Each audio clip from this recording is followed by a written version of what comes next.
Welcome back to our discussion on the book Called to Community. This week we are in chapter 32, and that's entitled Dialogue. So Rich, I'm wondering why you think dialogue is an essential ingredient for community, or for living out our faith intentionally in community. Right, dialogue.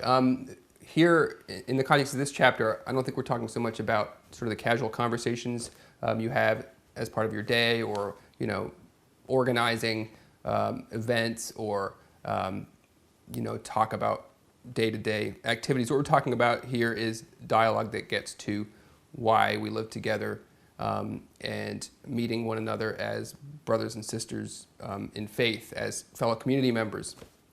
And so that's what this is about. And often this dialogue happens in the context of community meetings, right? Where we get together as a community and are focused together on our calling and or whatever task is at hand or challenge is at hand. And I would say one thing that's kind of interesting to me is that while meeting together is essential to community life, it's nobody's favorite thing. As far people don't tend to always enjoy the prospect of a meeting. It can seem heavy or unnecessary potentially. And we're also a community that likes to focus on actions and living out our faith through those actions. So that's why sometimes it's important to stop and take a moment and realize why it's essential to meet together. Like you said, that verse from Hebrews, to not give that up. Right. The verse from Hebrews is, I believe, in Hebrews 10, where the author of the letter admonishes the church to not give up meeting together, as some are in the habit of doing, but to assemble and encourage one another and focus on the ultimate, our ultimate aim, or the ultimate reality of the day approaching, the coming of Jesus back to this earth. So that's why we meet together, and we should do it often. And in the context of our Bruderhof, we do it in many different ways. We have meetings of just the members several times a week or once a week. We'll have meetings where we just sing together, read a Bible passage. We'll have meetings of the whole community, from the smallest children on up to the oldest, where it's more of a just an experience of a larger family. And each of those meetings is important. But I think the meetings of the members are really important, because that's where we get to talk to one another about things that are challenging, how we're going to go forward in one area or another. Doreen, talk a bit about how do those meetings work? Yeah, so I agree, absolutely. And those meetings can also focus on smaller issues or whatever people have on their hearts to bring forward. So in that regard, the meetings are set up in a way where people are facing each other, not just facing somebody giving the message. So meetings are set up in concentric circles, and you're kind of sitting around as you would maybe more like a family setting.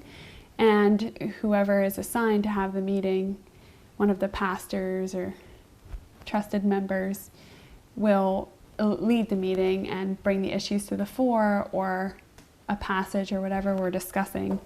And then it's usually an open mic for whichever brother and sister wants to contribute to the conversation. So, putting that in the context of this chapter, where the author talks about taking a moment of silence to listen to whatever the person is saying about an issue, and to not approach a meeting.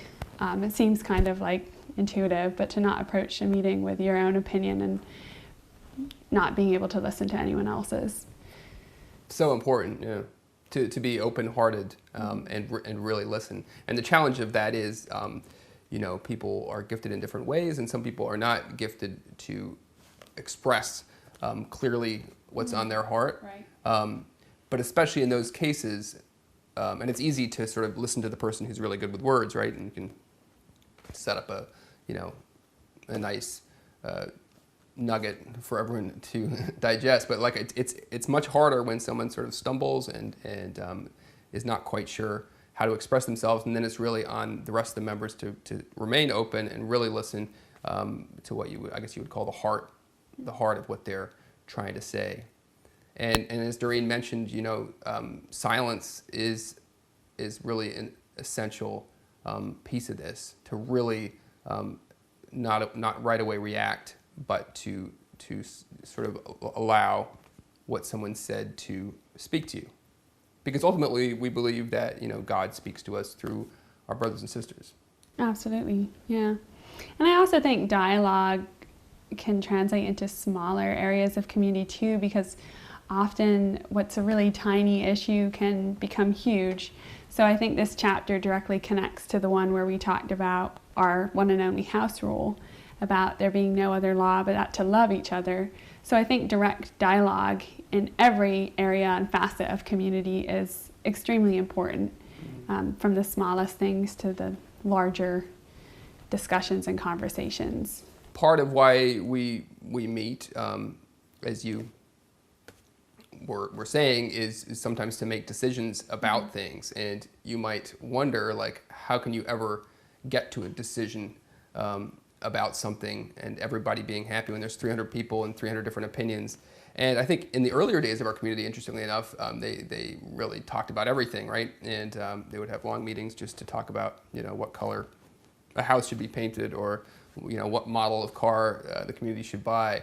And I think, over time, we've definitely matured a bit in that. And, by coming to a meeting and sort of listening together, we actually can come to consensus on pretty big, pretty big decisions without everyone feeling the need to weigh in. And that comes down to the trust that we have to one another, which is, trust is built by being together and being able to talk. It's interesting, some people will come to our communities, will visit our communities, and they'll be quite surprised that, there is not really a formal liturgy, and sometimes it feels a little, to them, a little light, maybe, on the religious observances. We don't go for super long worship sessions or things of that nature. And, in a way I can understand the concern, but I think really the quality of the meeting is so much more important than the quantity or the length or the duration or ticking off a different box. Obviously, there should be an aspect of turning to the scripture. There should be prayer, but these things can also happen very simply. And it has to be led by the Spirit, which is something that's very important. And I would also say, Rich, that it's through the decades and through the years of our church, it's been really essential to have the flexibility and spontaneity to meet whenever and however it's necessary. So if there's a big global crisis, the ability that we have and share to just get together, drop everything, get together, say a prayer together, sometimes that's all it is, that's a meeting. So I think being able to maintain that has been also very important for our church community. And as someone who experienced childhood at a time when there were extremely long meetings, long readings, some of these meetings could go for an hour and a half, 2 hours. There's also a limit to how much you can be edified and instructed, especially as a young person. Yeah, you can reach saturation. You can reach saturation very quickly and begin to resent the fact that you're having to sit quietly on a beautiful Sunday when you'd rather be outside chucking a ball. So sometimes get to the heart of the matter, speak to the heart of what we need to be focused on, and then move on in life. Yeah, that's direct dialogue. Thank you guys so much for sticking with us this far, and always appreciate your input below.